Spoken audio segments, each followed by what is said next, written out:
Good morning everyone, I'm Lindsay Storer. I'm an artist and art educator who lives in London. Presently with the coronavirus, I'm up in Nottinghamshire at my mum's house. So I've created this temporary art studio in her conservatory, and today I'm doing something that is very much out of my own comfort zone. Yesterday mum had to teach me how to do it. What we're going to do is we're going to make these hearts here like this. We're making pairs of hearts like this, so that one heart, the pair of hearts, will be sent to the hospital. One heart will remain with the patient, and the nurses will post the other heart to the people who are left at home, so that both people know that the other has the matching heart and they can take comfort in that. So I think particularly at this time we can come together, make things, do things.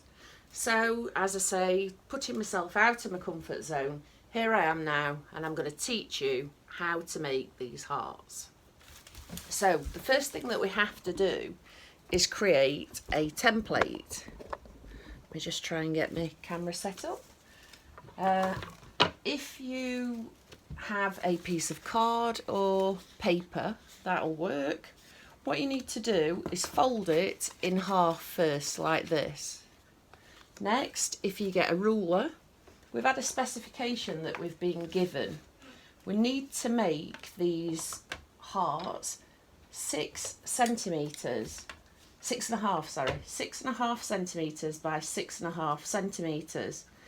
That is purely because there are some crocheting patterns out there, and you can make these hearts, it can be crocheted, it can be anything.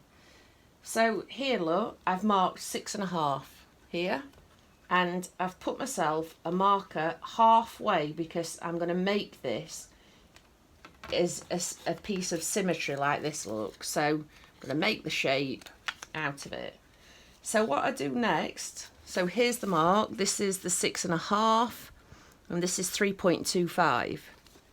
I'm going to lightly sketch, and roughly, it doesn't have to be totally precise, a nice shape of a heart.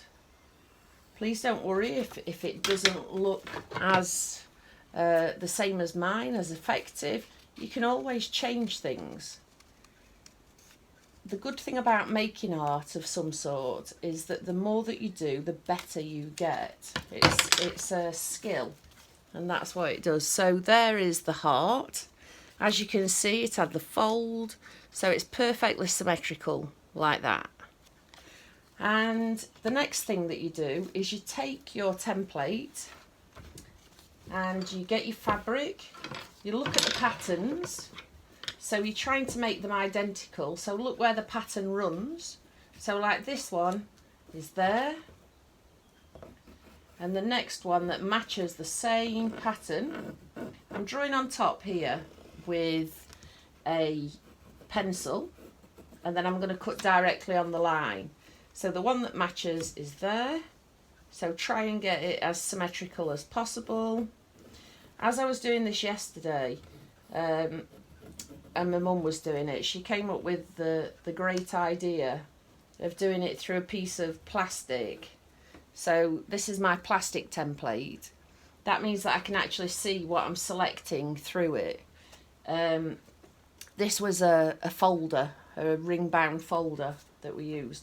So there you can see I've got both of the hearts. I would mark out the whole sheet first, but for the sake of demonstration I'm going to cut this one out to show you.